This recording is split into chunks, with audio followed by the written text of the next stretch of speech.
I'll just kind of start with the catching process. We've got a cage set up out back.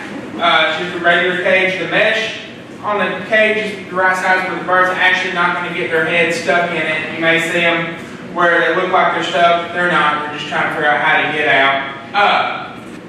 But normally we have feeders spread all around the building. We'll run anywhere from 10 to 15 feeders a day generally.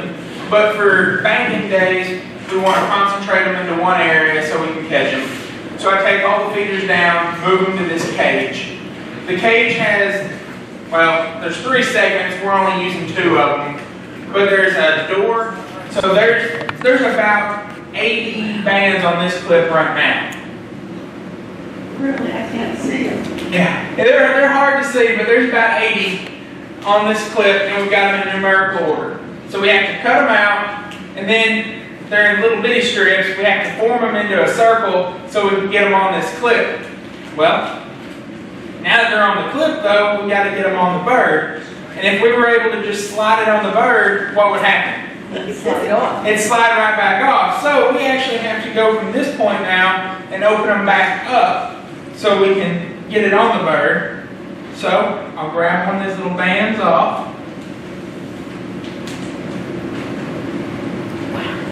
And you can barely see it, but it's there. It's real soft aluminum alloy, so we actually just use a tapestry needle. And I'll be able to slide it into that band all the way up to the eye. And that will get it into a C shape. So now it's open. We'll use our special crimping tool. And you can see it's got a hole in it. No matter how hard I squeeze, it does not get any tighter. So it will not squeeze that little bird's leg. You'll only close it to the right size. Cool. So now we've got the band in the tool, ready to go.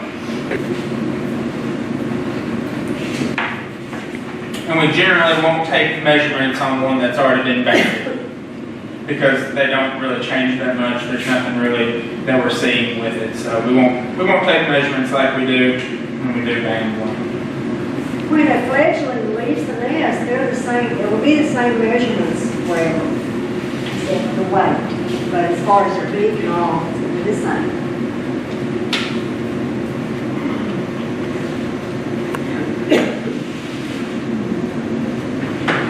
This we have to have a little bit of help here.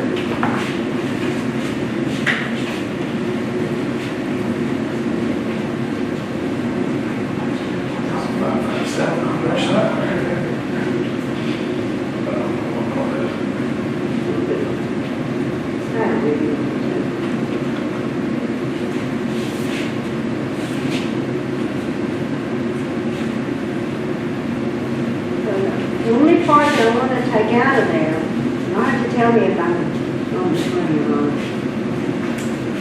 It's a little leg that's got that band on it.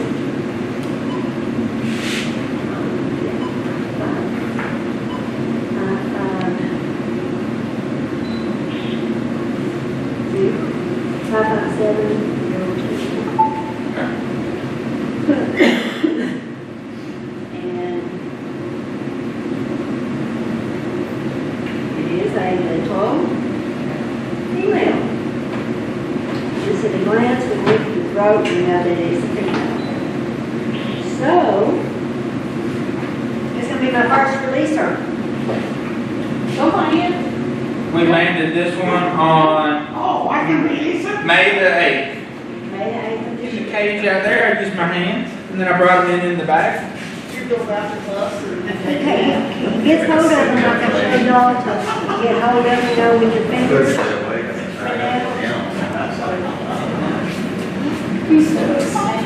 Yes, they are. 24. There. They are very tiny. And you want to measure the little comb under the beak.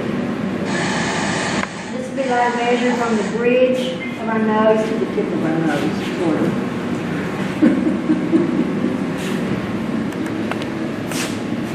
But once again, I only want to take out what I'm working with. I don't want anything else out. To give them a chance to slip away. 1738. How many do you think you'll band in a season? We aim for about 200. We're at 137 right now. You can see there's a couple of them on there. I see 3 total. There's one on the side and 2 on right on the third here. Let's see if this is gonna. Alright, so the longer he is out of the nest, the more sparklers he will have. The other thing about the fledglings is that their beak, their common, appears to be wrinkled, and when I'm saying wrinkled, kind of like when you soak your feet in water and then you get all wrinkled like that. We don't know exactly why, but the longer out of the nest, the more of it becomes real smooth. So, we also have to estimate that.